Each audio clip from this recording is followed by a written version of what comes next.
Big D Entertainment, in association with Dipsy Doodle Productions, presents The Dave Holly Hour, brought to you by TJS Ceramic Studio, Serendipity Studio Gallery and Gifts, Chasers Food and Spirits, Excel Chiropractic, Quality Nails, Jesse Moffitt Entertainment, and the Sioux Falls Arts Council. The Dave Holly Hour features Sioux Empire arts and entertainment conversations. A true lover of arts, entertainment, good food, and fun times, including an occasional Jack Daniels. Okay, so a few Jack Daniels. Here he is, Dave Holly. Hello once again, you awesome appreciators of the arts. Welcome to episode number 245. The countdown is now underway to the big 250, just 5 weeks away. Which coincidentally, the 250th show will be the 5th anniversary, October 10th. As for this week, Brett Cooper from the White Spruce Chamber Players fills us in on their fall concert this Sunday. Then Mikenneh Oleson is a young playwright that has made the semifinals of the Premiers contest. We chat with her about getting into the Final Four as a college student. But first, let's pop the cork on this bubbly little show. Time to grab your favorite beverage, lift it high, and toast it to being Thursday, a.k.a. Weekend Eve. Hey, the weekend isn't around the corner, it's here! So long, hump day, and your frumpy way. We say hello to Thursdays with opening nights. The weekend is near, and we can see the bright lights. Yes, Thursday, you're so hearty, we can't wait for Friday, so a day early, we start the party. Whatever you're drinking it out of, might very well be determined by where and when you happen to be listening. My choice, as usual, a Jasper Newton. That's Jack Daniels, Diet Coke with a lime. For you, be it a cup of coffee, a spot of tea, glass of milk, a bottle of water, mug of beer, a cocktail, glass of wine, or flute of champagne, lift it high and toast it to new four-legged family members. Ours is named Charlie. Yes, he knows his name already.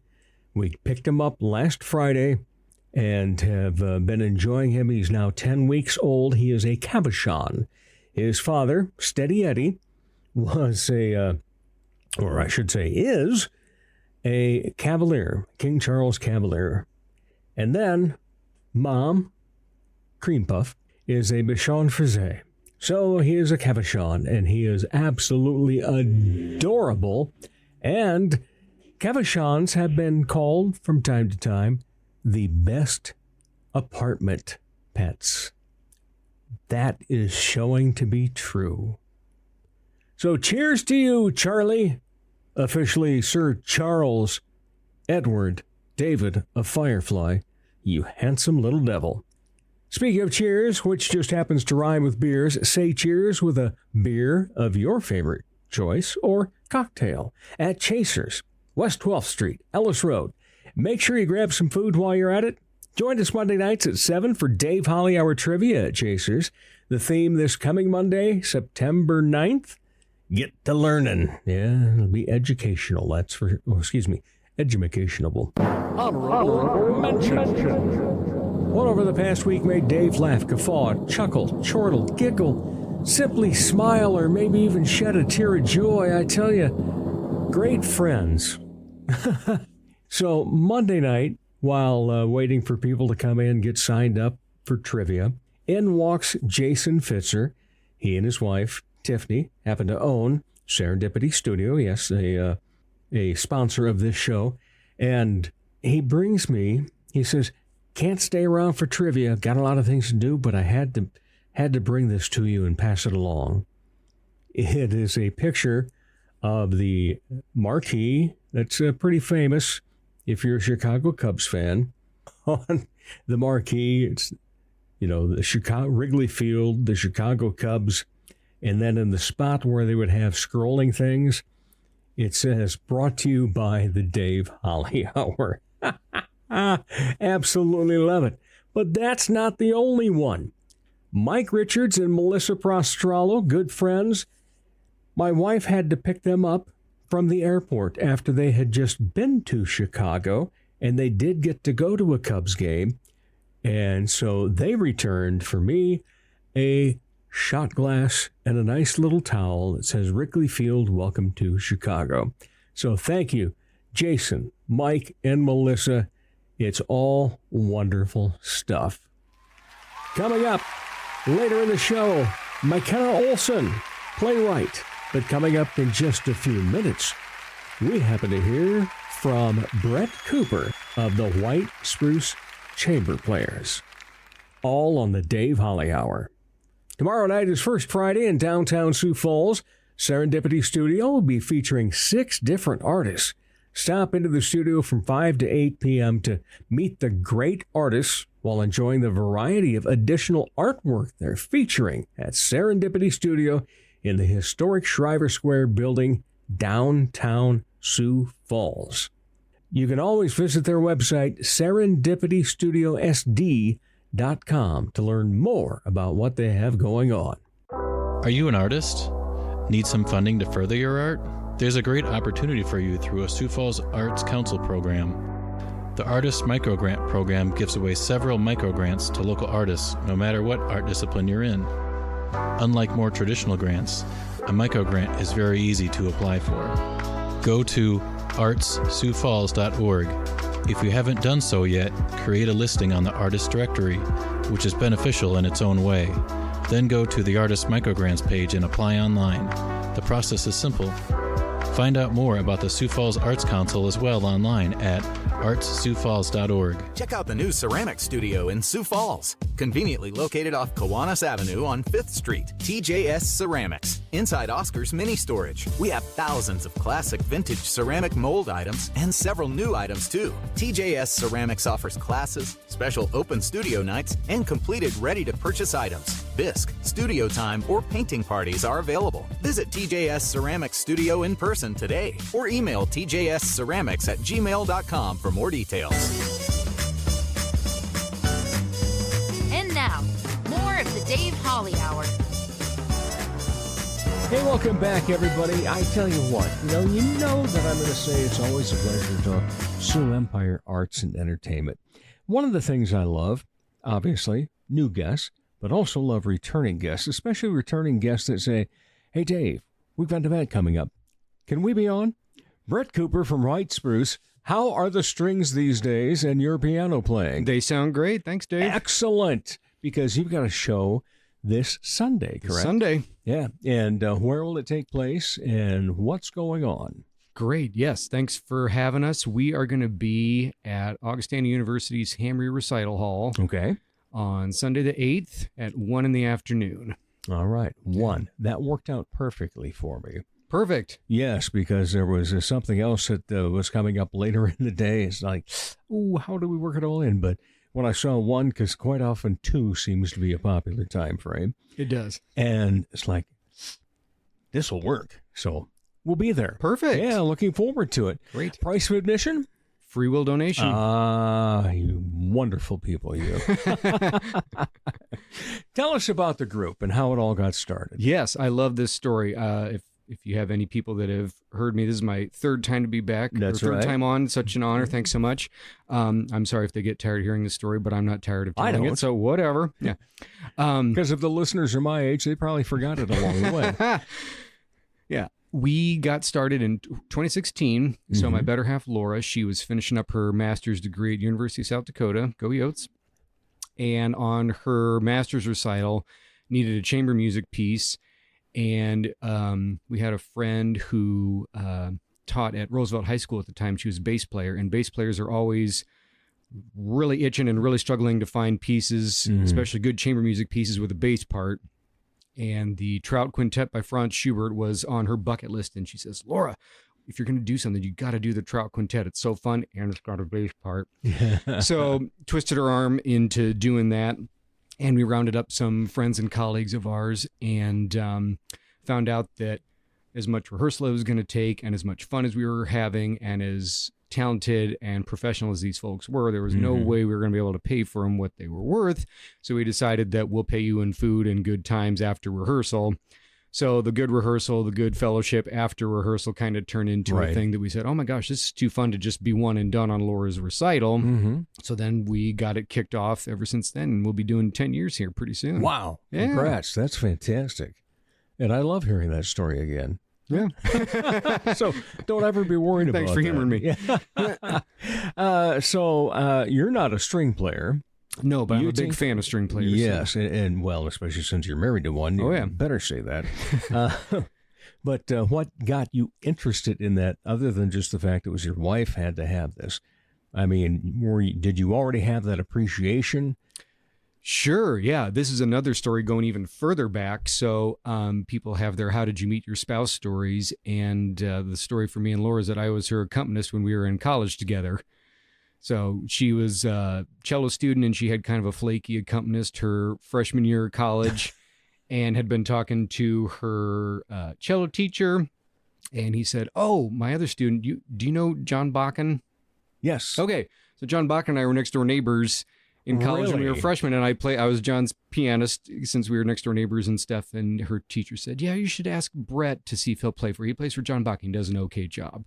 So In fact, the last time I saw John Bach, and I believe I saw you at the same time. yeah. Yeah. He's Down at the everywhere. Trio. Yep. Yeah. He's everywhere. He's wonderful. So you can kind of thank John Bakken for sort of indirectly setting us up. So I was Laura's accompanist and then her significant other. So Oh, I tell you what, it is an interesting. Now, I want to go back to something you just said okay. about finding a bass part in chamber music. It's Sure. difficult. Why so?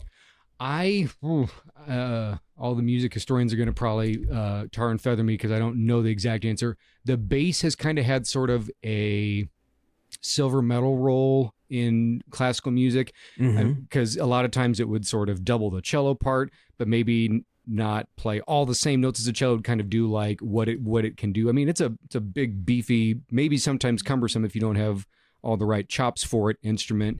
And more often than not, it was the cello that was taking care of sort of the lower notes and kind of if you think about chamber music, the classic configuration you think of is the string quartet of two violins, a viola, and a cello. I don't really know why the bass didn't get the love it deserves, but yeah, more often than not, it's the bass part kind of fitting in occasionally. Yeah. Yeah, interesting how that is. Yeah. And this is more music history than you want. So Franz Schubert wrote his Trout Quintet for violin, viola, cello, bass, and piano. And I think that was kind of taken off as a popular configuration. But then another composer wrote this wonderful, same 5 instruments, but it was a string quartet plus a piano, which kind of so that was by Robert Schumann. And I think ever since then, everybody latched onto that configuration when they were throwing strings and pianos together in a big lineup like that. So we really have a classical piece of music named after a fish? Oh, yeah. Sorry. Man, we're backtracking again. So Franz Schubert wrote all sorts of music, and he was an especially good songwriter, literal songwriter. And one of his most popular tunes was called The Trout, or if you're a German speaker, Die Forelle. And it's a song about a guy going fishing. And so he used the tune from that as the start of his 4th movement. He did a cool set of variations on that Trout tune. So then the piece just eventually got to be called The Trout Quintet. Oh, wow. Yeah. Good question. I'm sorry. I Got ahead of love hearing myself. stuff like that. Yeah. No, they were fine in that. But what do we have coming up for this particular concert Yeah. for all of you? Great question. We are, we're going to kind of branch out a little bit. We've been doing mostly strings and piano for a number of years. And this time we're going to throw some wind players in the mix. Yeah. Actually, it kind of helps give Laura a break. She's an MVP for all the reasons we can gush about her as long as we want. But I think on every concert, she has played every piece. I think everything has had a cello part on it, and she's just been a trooper the whole time. So she's like, maybe if I just played one this time, that'd be cool. So she and 3 other string players, Beth Neitzer from Huron and Liz Soliday from Fulton Mitchell area and Marjorie Gary from here in Sioux Falls, they're going to play a string quartet by Alexander Borodin. We can talk about all that piece all you want. And that's kind of one of the favorites from the string quartet lineup. And then I'm going to team up with some wind players on a couple of French pieces. One is a piece by Camille Saint-Saëns, and then the other one is a full lineup of flute, oboe, clarinet, horn, bassoon, and piano. So a sextet by a Frenchman named Francis Poulenc. Ooh. You'd like him. He'd be fun on your show. If you could go back in time about 70, 80 years, he'd be a good guest on your show.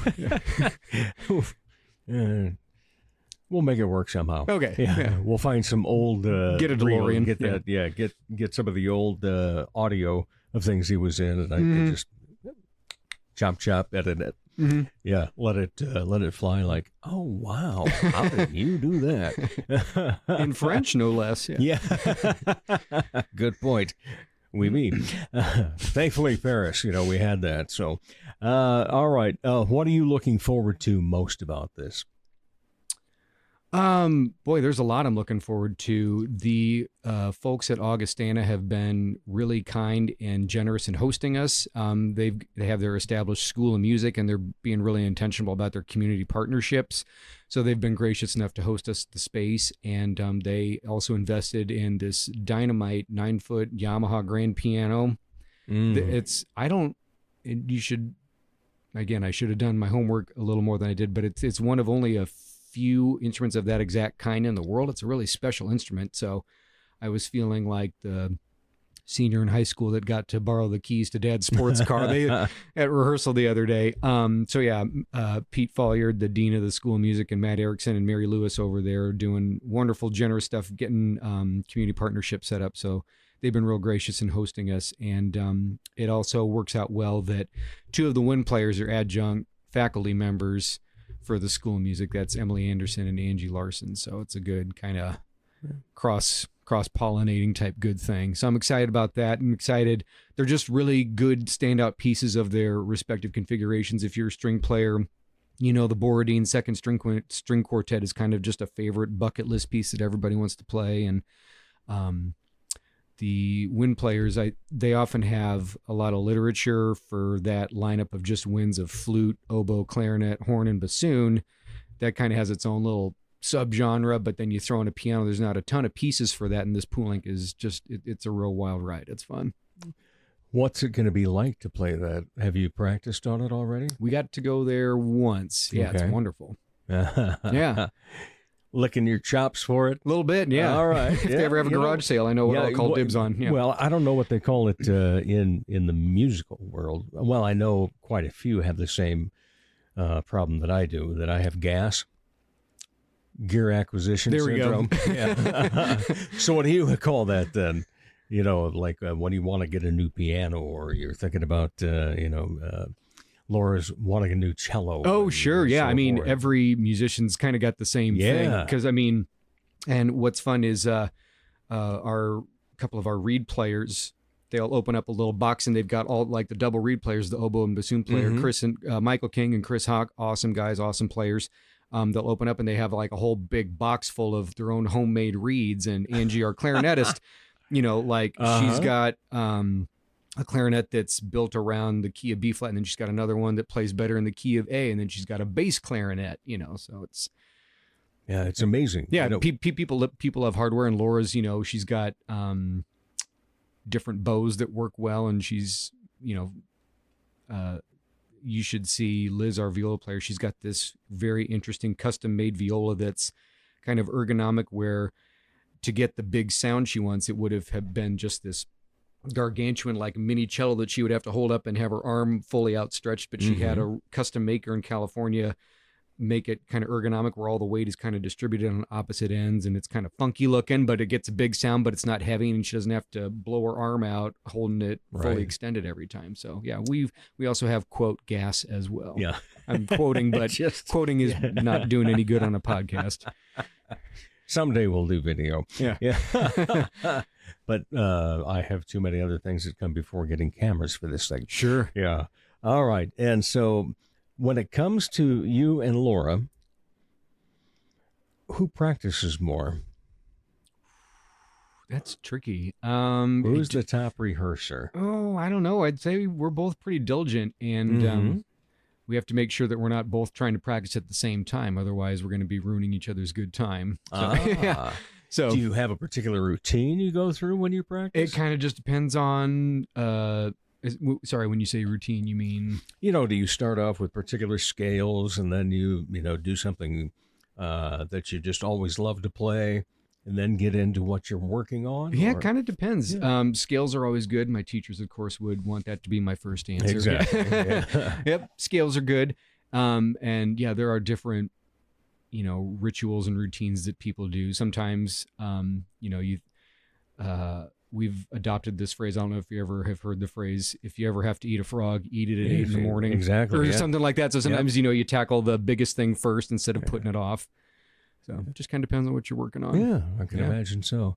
All right, so you and Laura have been together since college. Yep. You were her accompanist, and so she's got this big degree. And what about you when it comes to music? How did you get started, and how did you end up specializing on the piano? Oh, yeah.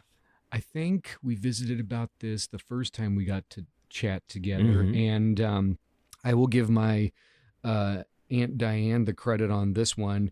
She had a player piano at her house when I was a little kid. And at that time, so this is like the early 1990s, they were still making piano rolls that she could purchase at the local wow. music store, which look like museum pieces now, or they kind of look like the Very much. the wand boxes from the Harry Potter movies, or, Yeah. the piano rolls. And so, Or some people in this area might go, oh, did they get that on clearance from a Shakey's? yeah. So they were still making piano rolls, and at that time, that's when all those Disney Renaissance movies were coming out. So she had piano rolls from Aladdin and Beauty and the Beast, and I wow. can even recall she had the main theme from the Ninja Turtles cartoons on piano roll. So I just remember my cousins and we would just be flapping those foot pedals as quickly as we could, just flying through, and I would see the keys flying in front of me, just thinking, holy cow, somebody can do that? That's absolutely something I need to try myself. So Kind of like an early version of guitar, whatever, that the kids play. yeah, it's like Guitar Hero, but the original version. The original version for a piano. Oh, watch it. Dun, dun, dun, dun. Yep. Yeah. It is like Guitar Hero. That's cool. Yeah. So that was the inspiration. Excellent. And so that's how it ended up being the piano. But when you were growing up, what type of music influences did you have? Sure. This is fun. I weirdly know the music of my parents' generation better than my own. They Understandable. they always had like the 60s and 70s quote golden oldies Right. station on. So like I weirdly know all the stuff from like Dave Clark 5, Herman's Hermits, Paul Revere and the Raiders. Like for some reason, like that sort of stuff I know better than a person my age should. And also my grandmother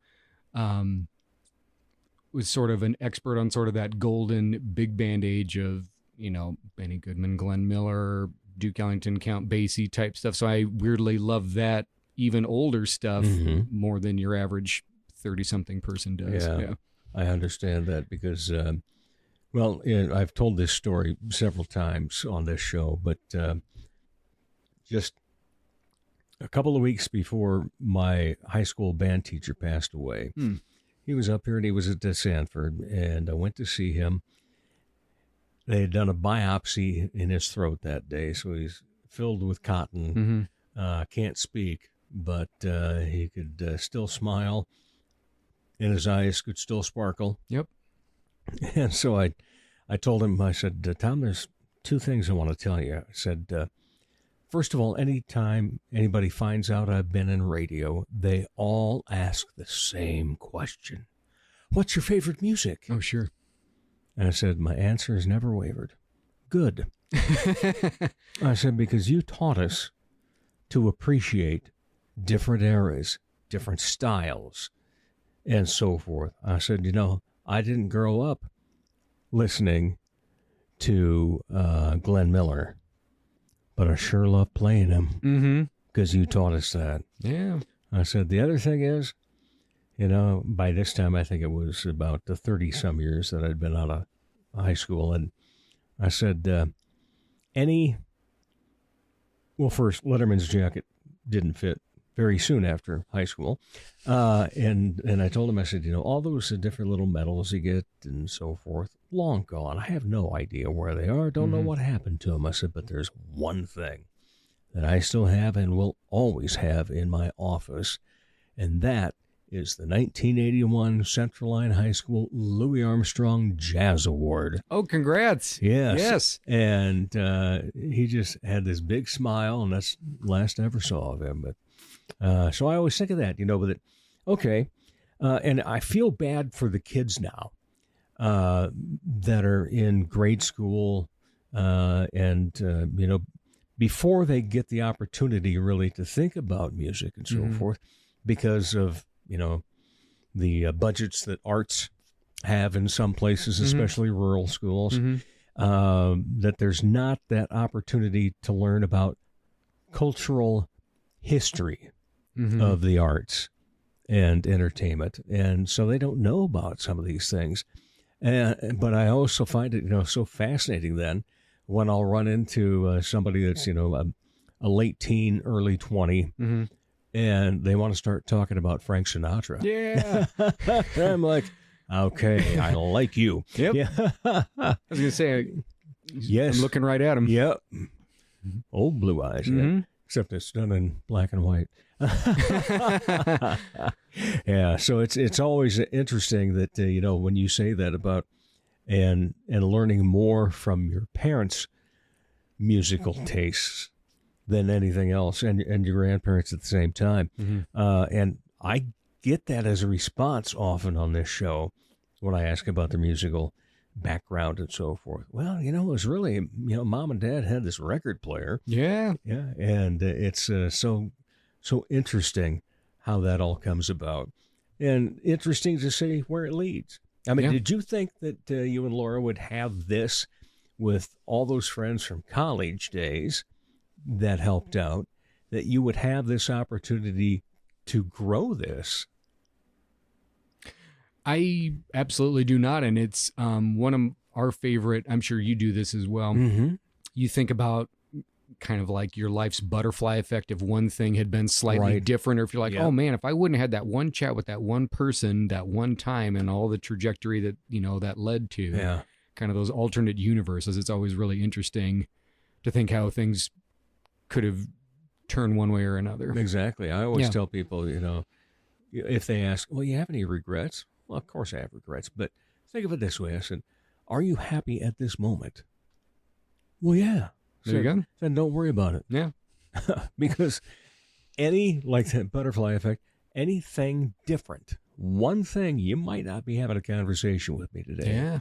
Likewise, vice versa. Just, there's that opportunity for people to learn and the opportunity to understand other people if we just don't have to worry about any mistakes that we made. Yes. Take the positives, and if you had some mistakes, hopefully it was a learning experience and it educated you, and then you can move on. Yes. Yeah.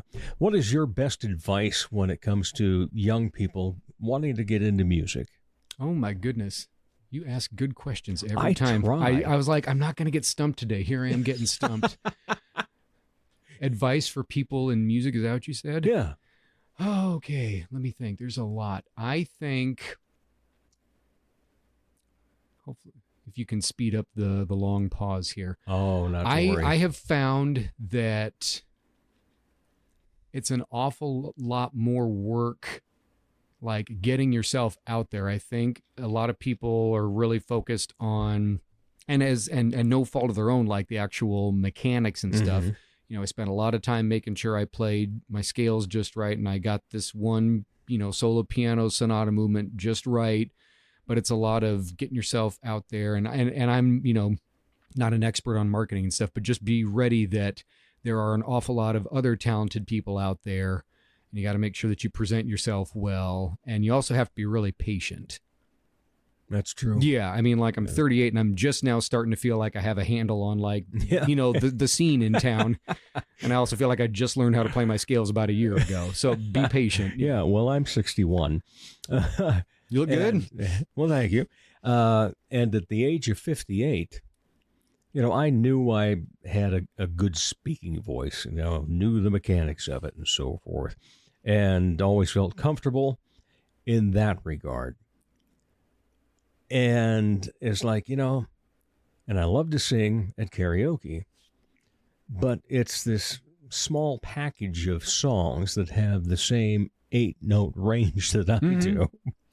And so at 58, I decided to take voice lessons. Oh, very good. For one summer with the late, great Amy Morris. Amy, oh, that's so special. You got to do that with her. Yes, oh, it was. Gosh. And I learned so much about, yes, you're going to use your diaphragm, but you use it in a different way. And, where most people think you need to be taking in air, you should be pushing it out and things along that line. And we got it to 16 notes then. All right. Yeah, but it's just like, okay, that was at age 58 and I decided to do that. What's ahead of me now? Double your range. Yeah, well, 32 notes. There we go. Those will be lip synced. But what's the next thing that I'm going to go, hey, you still got time. You're not that old. Body may feel like it, but mine doesn't. And what do we want to pick up on? And what is it you want to pick up on? What do I? Because you got a lot of life got ahead some of you time at left. 38. Yeah, I think it's mostly just not ruling anything out. I don't know if that's kind of that's a great answer. If that's a cop-out answer. So you're talking about picking up new things. My parents are actually taking off today. They are now spending most of the year in Arizona. And my mom had originally kind of been sort of a shutterbug, loved to be in the photography club. And they ended up going on these nice hikes where she would take pictures. And then all of a sudden she's like, oh my gosh, this hiking is amazing. So now that's her big thing. Right. And she's even to a point where and I had only recently learned about what this was, but there's like a big hiking pilgrimage for enthusiasts called El Camino, where you sort of walk along the northwest part of Spain. And so she's going to be doing that this fall. So, I mean, just where a hobby can take you, yeah, true. Yeah. At any stage in your life. That's fantastic. So I'd say, just don't rule anything out. Yeah. All right. And you can speak for Laura since she couldn't make it today. I'll try. Yeah. What inspires her? What do you see in her that inspires her in her music career? Oh, wow. Okay. I will try to speak well on her behalf. What inspires her? I'd say I admire her for a lot. I admire her musically, that she is not, she is happy but never satisfied in where she is. It's very easy to kind of get satisfied with where you are in your skill and in your base of thing. I play in this group, that's comfortable. I know how to do this. I'm comfortable doing this, where she's not afraid to continue to push herself and to keep reaching to see what else she can do. Yeah. So, all right. That spirit of kind of lifelong learning, I really admire. True. Yeah. So when it comes to Sunday afternoon, 1:00 over at Augie, okay, free will donation. Yeah. So you're still feeding all your friends and good times. Yep. And Laura so puts forth. out a good spread. That's fantastic. But what else? You mentioned a little bit of it, but what else are we going to hear in this particular performance? Yeah, so it'll be that Borodin second string quartet, the Poulenc sextet for winds and piano, and then we're also going to play a fun showpiece. And so this is for it always amazes me. You find these fun configurations you never knew existed. So it's a piece for flute, clarinet, and piano, and it's a tarantella by Camille Saint-Saëns. So that's a lot of fancy verbiage, yeah. Right. So tarantella, I always think of funiculi, funicula, ba-dum. So it's kind of got that sort of feel to it. And you're like, did he say tarantula? And yeah, and actually, or Tarantino. Yeah, that's a different podcast. Yeah, very much. Yeah, so it's actually, you're like, did he say tarantula? Because it's sort of a folk dance to sort of cure a spider bite.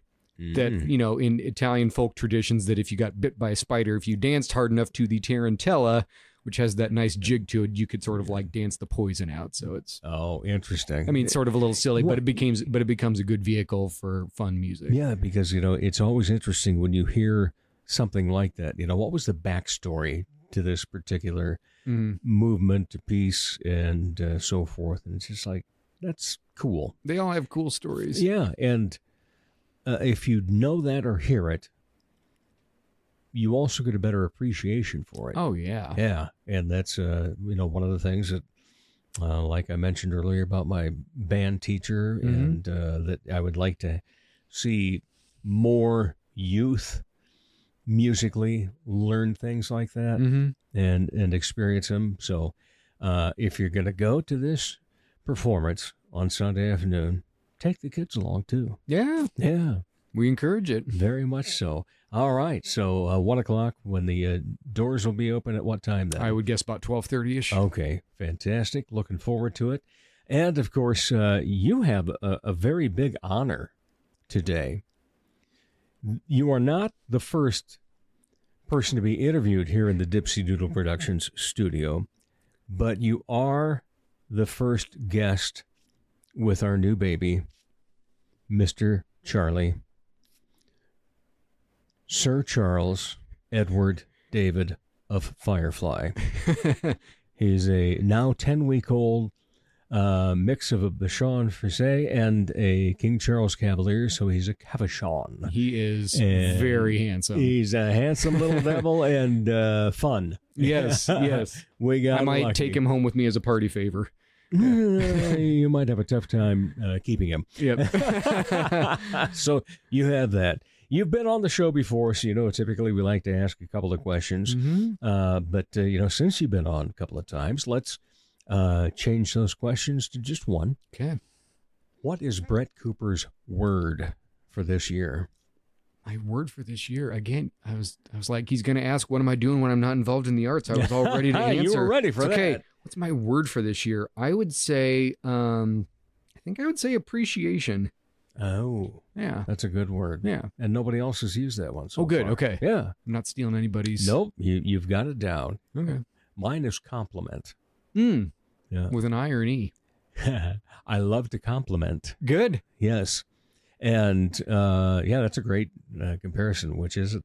Yeah. Exactly. But, it's something I think that I just kind of naturally picked up from my late father, and so if somebody will say something and they'll say, well, you just said it to somebody else. I said, yeah, but it's still true.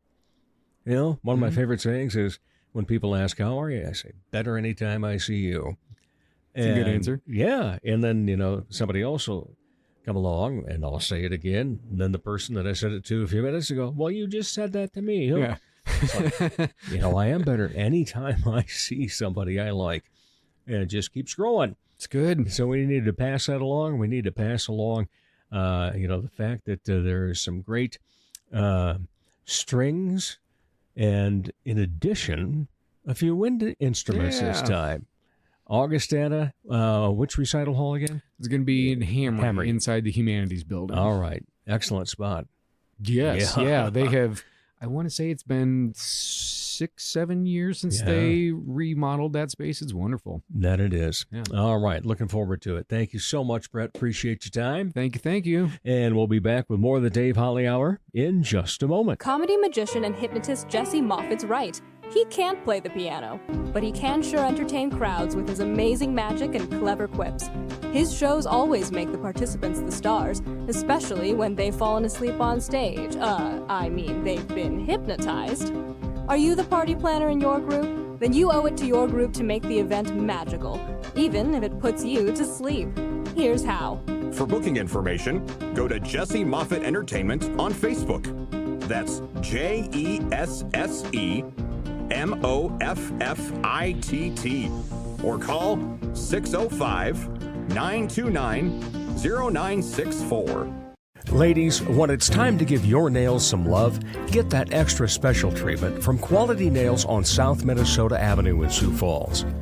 Manicures and pedicures that look great and make you feel fantastic. Zaya and Tony provide professional care for your hands and feet, whether you just want the basics or an extra special look with added flair. Oh, and guys, it's okay to treat yourself too. quality nails. Call for an appointment, 605-334-1463. Check out the new ceramic studio in Sioux Falls, conveniently located off Kiwanis Avenue on 5th Street. TJS Ceramics inside Oscar's Mini Storage. Bisque, studio time, painting parties, and finished items are available. Visit TJS Ceramic Studio in Sioux Falls today. It's the podcast that creatives in the Sioux Empire listen to so they can learn more about other creatives. It's the Dave Holly Hour. Welcome back, everybody. My goodness gracious, time just flies. You know, I can remember the end of the theater seasons last year, and then it was like, well, they never really end because of all the camps, all the education programs going on and so forth. But now we're getting ready to jump right back in. And it's going to be the 22nd season for the Premier Playhouse coming up. And if you go on the website, it'll show you the different plays and musicals that they're having and so forth. But the one thing you have to look for a little bit different, because it's not part of the package you'll get for season tickets, it'll be a separate ticket, is the Premier Premieres. And this is the third year of the Premier Premieres. And Mikenneh Oleson has been involved in it in the past, but this time she's one of the playwrights that was chosen out of 4. How many originally were there? I know they typically have like about 16 or so that submit. I'm unsure. I don't know if I've ever gotten the original number of who all submitted, but I do know the lucky 4. Well, and the best part, I shouldn't say the best part, but you know, something that I take a lot of pride in is seeing there's college students. Mm-hmm. You are one of them. You are a junior at Augustana University. What made you decide to write a play and submit it to this? Well, so every 2 years, Augustana does the Claire Donaldson Play Festival, Claire Donaldson New Play Festival, and we did that last fall. And I wrote a 10-minute play and submitted it to that because Dr. Jana Gerhardt Fitzsimmons sent out an email and was like, if you want to try this out, we'll workshop it and we'll premiere it. And I was like, you know, I wrote a couple plays back in high school, kind of as like a one-off fun thing to do during the summertime. And it was the summer then I was working with the Sioux Falls Parks and Rec department. And I was like, you know what? I haven't done any theater in 2 months now. Why don't we write a little play? And I did. And it got picked and it got produced. And I watched it just absolutely crying the whole time. Because tears of joy crying? Tears of joy. Okay. Of course. But like, just, I felt like I had created something, some piece of art that it was fully mine and fully just actualized and beautiful on stage. And I had such wonderful collaborators with that. Ryan Howe of MCAP directed it, and now he's one of my very close friends. Flynn Pauling and Scott Schlanta both act in it for me. So that was awesome. And it was just so visceral and cool. And I loved it so much. And I was like, you know what? I think I want to do this more. And last time around August, we talked about this recently. Premier Premieres had their semifinals for last year. And my boyfriend, Xavier, he read for Richard Swanson's Hearing as Chaz. So I went to go see him. And I didn't know that this was a thing that that Premier Playhouse did. And I got to watch the show and I was like, this is so cool. This is so awesome. This is people getting to express their creativity in a town like Sioux Falls in such a new and like experimental way. I was like, this is an amazing opportunity. So this year, when it came around again, I hadn't had anything made up yet. I'm always working on a couple of projects, and I had one kind of like mushing around in my brain, rattling a bit, and I saw the advertisement for it and was like, okay, why don't we give it a go for this summer to write a full-length play and submit it? And I would write it during my off times at work. Because I'd be outside every day playing with children, And children are the best comedians. Very true. And the and best truth tellers. Yes, best truth tellers and the best artists. So I would be surrounded by that all day and then kind of sit with myself and be like, what can we do? What can we make? And I ended up submitting and then getting picked for the semifinals, which was awesome. Oh, it's fantastic. And what was it like hearing that you had been picked? I was in the Black Hills visiting my parents. I'm originally from Hill City, which is about 7 miles from Mount Rushmore, 30 miles from Rapid. I was out there with my boyfriend and we were watching some movie. And just by like happenstance, I had pulled up my email and saw that I had been selected. There was an email from Oliver Mays. And I have a tendency when like cast lists come out or good news comes out, I tend to throw my phone. So it skyrocketed out of my hand and like smacked against the couch. Thank goodness. Thank goodness. And he just looked at me and went, oh, good news? And I was like, great news. That's awesome. Flying phone is happy stuff. Very happy stuff. That's excellent. But you were a little bit, because this year, everything's about a month behind where it was timeline last year, except the production's going to be pretty much the same weekend and so forth, in that first weekend of February. And so you probably were sitting on pins and needles for a while, weren't you? The whole time. I remember all of my friends who knew I submitted got into the habit of checking in on me every so often and being like, hey, have you heard anything? And they would just do it with such a like smirk or like a sly little grin of just being like, they knew I hadn't heard anything because I would have told them if I did. And then they get to see me like fidget and squirm and be like, no, I haven't heard anything, but I still feel pretty good about it. I'm just pretty nervous. And then that would be the topic I would be on for the next 10 minutes. This is such a unique process that takes place because they put out a call for submissions. And you have to write something that's an hour to an hour and a half, basically. Well, first of all, that's a big jump from the 10 minutes you had to do in an earlier class, and then also in high school, I'm sure. So how did you feel, first of all, about that, having to come up with a full-length play? I think I'm a bit lucky in feeling like I still have so much more I can put in there, you know? The concept I came up with and a lot of the like concepts I've been sitting with for a lot of the plays that I'm working on now, just in general, have been much bigger stories than 10 minutes. And I think I was pretty lucky because I got near the end of writing it and I'm like, I think I have more to give here. I think there's more to talk about. So it was pretty stressful to kind of pass that first, like, okay, we hit 15 pages. That's roughly 10 minutes. Because usually the rule is like a page a minute. And I was like, okay, I did that and I still have more to go. So I kept going.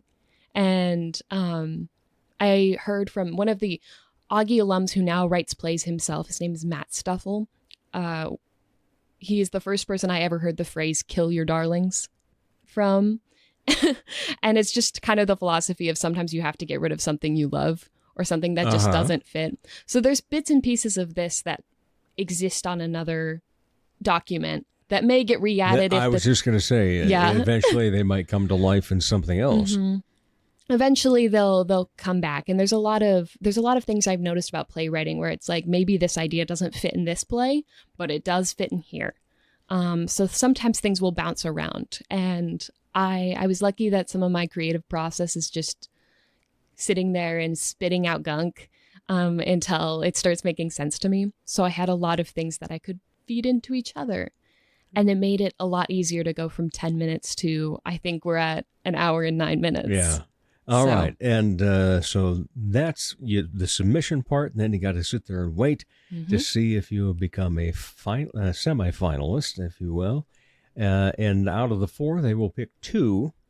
So you got a good chance there, 50-50 at least, to be fully produced then in February. Right. But the rules for it are interesting because you can only have a total of 4 hours with the people that you have chosen to do your reading. Right. And it's no blocking or anything. Nope. It's basically you stand up and read your line and so forth. But in the time that you have getting ready for that, then, what was most pertinent that you wanted to get across in your play, Aftermath? That's a really good question. Would you like me to spoil a little bit of the plot or keep it secret? Keep it as secret Keep as you it a can. secret? Okay, keep it as secret as I can. Okay. So I think a concept that fascinates me a lot is time. Especially in theater, because sometimes time it doesn't work exactly the way you want it to, or you're trying to hit certain marks, or you are trying to get it to go further or shorter or things like that. And a lot of Aftermath is racing with time. And I think in this day and age, especially as like someone who is a junior in college and is starting to look at like, okay, in a few years, I'm going to be potentially teaching or pursuing my master's degree or doing certain odds and ends. And then I have all of these friends who are moving on as well. I spend a lot of time in my classes and a lot of time with classwork and a lot of time with theater. But I find myself in that extra time that I have trying to savor what I can. Because I know that there are friends who, one of my roommates, one of my super close friends, coming this January will be on internship and student teaching, which means I won't see them as much. And my best friend and I are both going to be student teaching next spring, like next year, 2026. So I find myself now being like, this is what I have right now. The art that I create is what's in this moment. So a lot of Aftermath is, I suppose what I'd like to get across with it is kind of just, you only have this amount of time. You only have this block here. It's very easy to say, don't waste it. But I think I urge and I plead with people to cherish it a bit more and hold it very tight. So I think with Aftermath, I think what really speaks to me about the thing I wrote, which sounds so silly to say, is that it tells you to spend time with your loved ones and enjoy every moment, whether it's a very weird interaction with a man on the side of a bus stop, or maybe one of the last conversations you have with a loved one. Have it. Yeah. My mother just recently passed away, and I was the last one to speak to her. And at that time, it was just the day before she passed.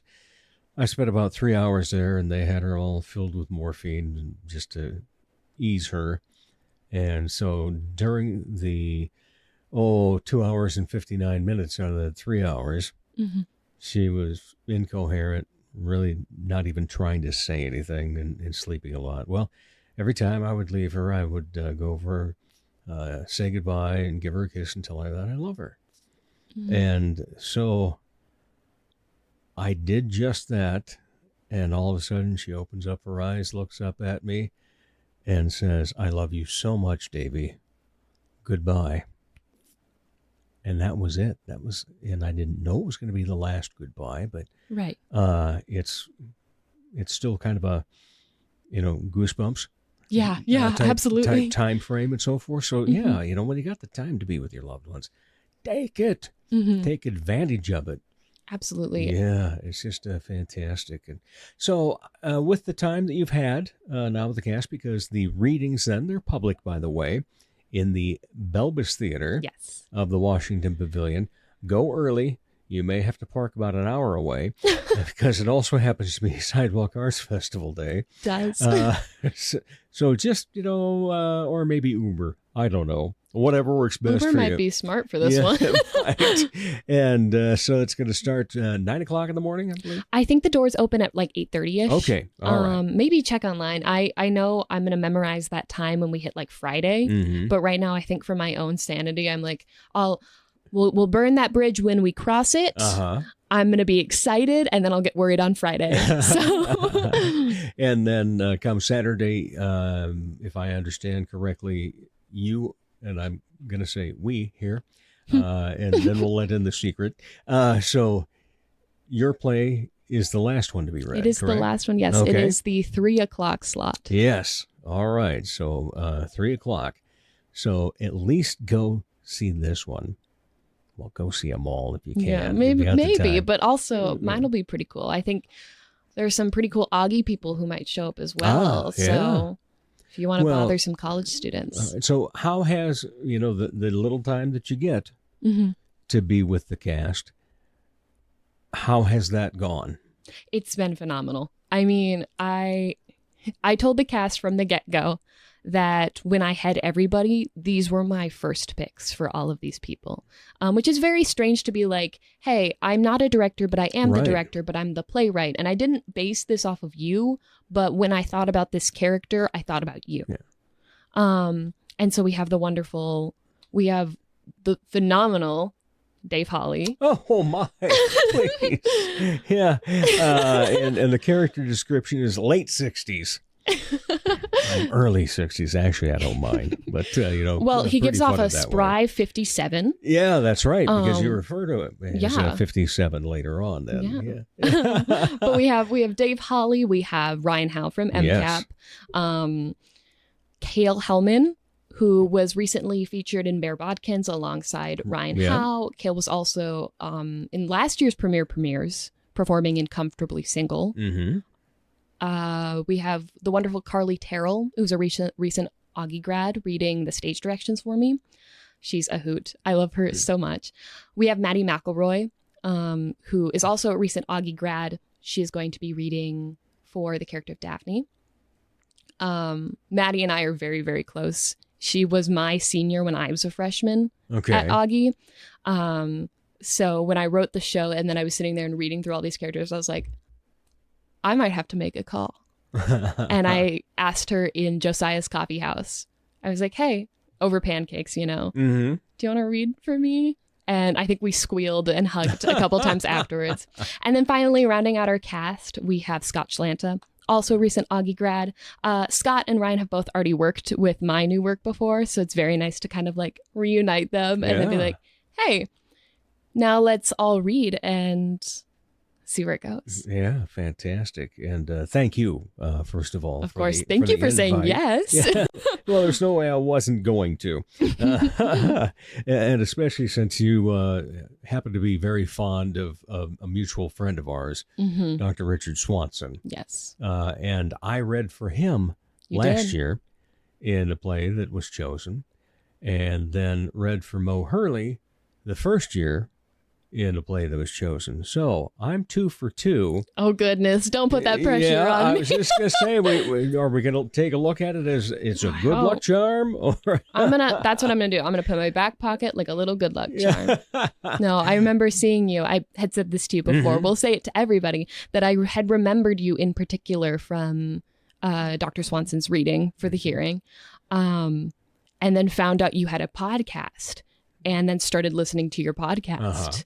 And then Dr. Swanson was on it, and then Dr. Fitzsimmons. And I was like, oh my gosh, maybe, just maybe, I'm going to reach out to this guy I've never officially met and say hi. But it was fantastic. And of course, I think it was probably social media where we first connected because it's like, what's this?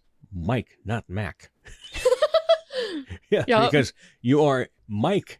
I am Mike and though normally it's just pronounced McKenna, like normal, but I like to say that my dad was banking on a son after he had 2 older sisters. He had 2 older daughters who are both 19 and 17 years older than me. So when I came, it was a happy little surprise. But I like to say he was banking on a son, and then it wasn't a son, but he wanted like a Michael or a Mike. So, gotcha. And I think one of my original names would have been Hannah. So I think they kind of squished the spellings of those together. And then they're like, well, McKenna's a pretty popular name right now. So I guess we'll just spell it a little differently. Differently, exactly. If you're going to have a name that is unique but also popular, you still have to make it unique in another way then. So you've got that. And then you're on Facebook as well, and people can find you, take a look at all this. They can. And come support local theater, first of all. Also support Augie Theater. Please, I think come see us. One of the things that has so enjoyable over the past few years, and I thank Luke Tacci a lot for this, when he started Sioux Falls Stage and now Sioux Falls Stage Gallery, and just getting to see about university theater. Right. But then when it came time to hand out awards, then we had collegiate awards too. And it's just such a great thing. And I hope that it's drawn more. I think it has, at least from the crowds that I see. Yeah, I mean, the last one was completely full, wasn't it? Yeah. Totally sold out. And so it's been a joy, and I have seen you on stage before and have loved the things you have been in. Well, thank you. Yeah, and especially, you weren't on the airplane, but you were near the airplane. I was near the airplane. Well, one night I was on the airplane. You were on it. Okay. We had an accidental call out one night. So I was on the airplane holding a script and trying my darndest. Though I don't remember most about that night. I think I completely blacked out and was like, we're just going to go. It's going to be great. Oh, fantastic. So tell us what got you into theater. Oh my gosh. Okay. So I come from a very small town, like I'd mentioned. And what small town is that? Hill City. Hill City, South Dakota. That's right. But yeah. Give a shout out.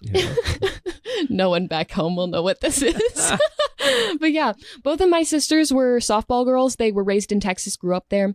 They were like nationally ranked players. And so when I came along, my dad was a softball coach, first and foremost. And he tried to get that to work out. And people who will know me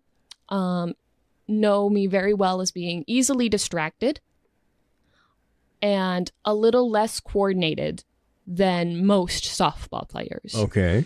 I play a great game of softball against 12-year-olds during my summer job. I'm so good against them. I'm the first one picked. It's awesome.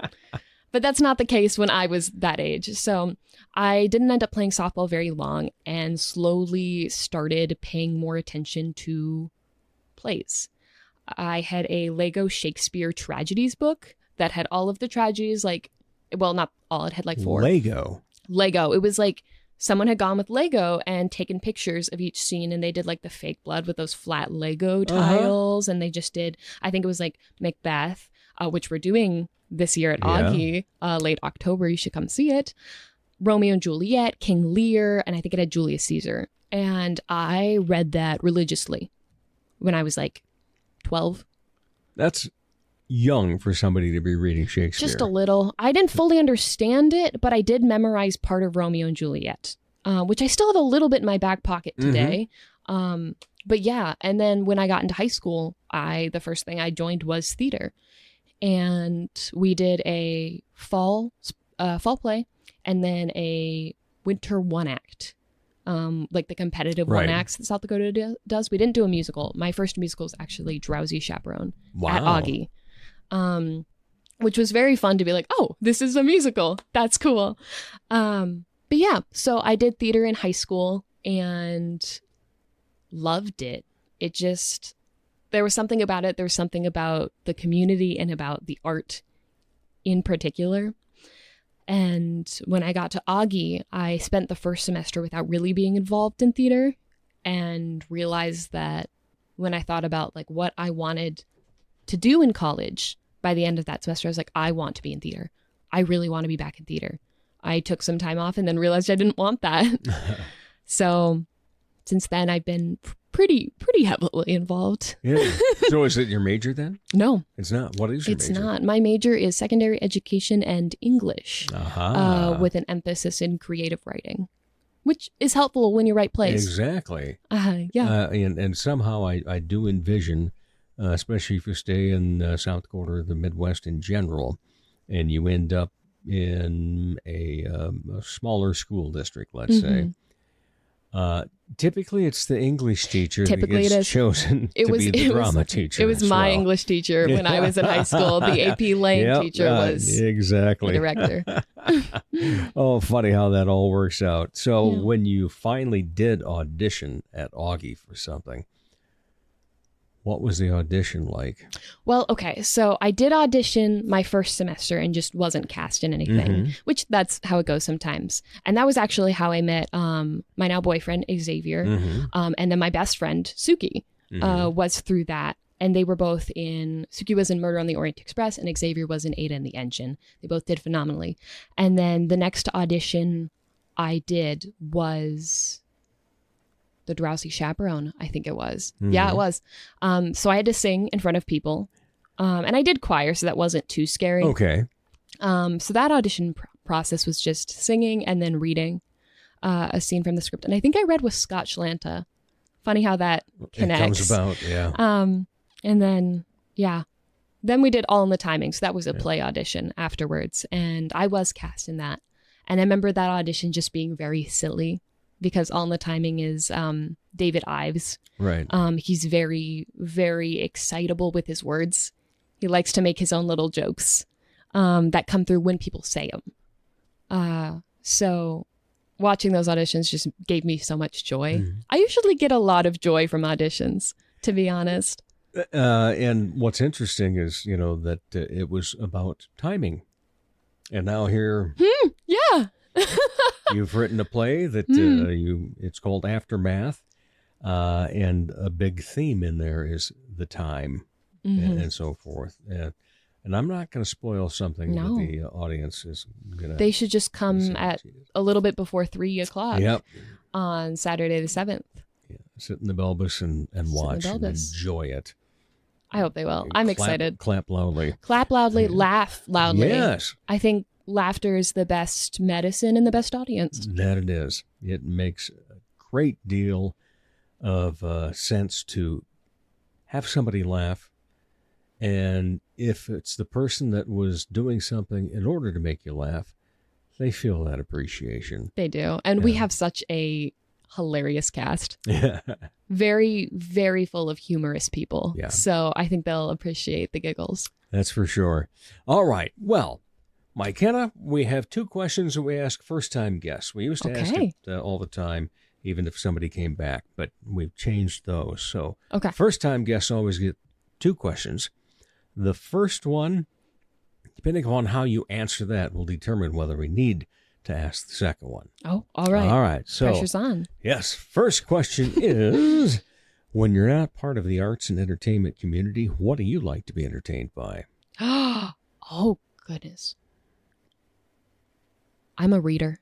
I'm a reader. Are you one of those that calls yourself a voracious reader? I think I would call myself a voracious reader. I, last semester, now I am very, very fond and very frequently found at the Sioux Falls Public Library. Support your local libraries. But last semester, I think I went through 25 different plays over the span of like a single month. From Dr. Fitzsimmons' office. I would walk in and I would go, "Can I pick a few?" And she would go, "Of course." And then I'd pick a few and then I'd leave. And then I'd be back within 2 days and be like, "I'm done with all of these. I would like some more." And I did that for our Acting 4 class, but really eventually I was just hustling through them for myself. Okay. Any other hobbies? Any other hobbies? What do I do?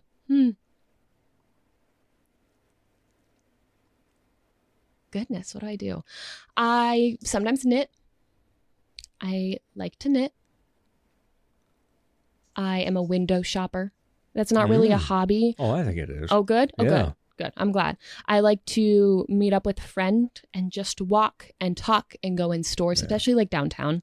I love Sioux Falls. I moved here from, again, a very small town, and I fell in love instantly.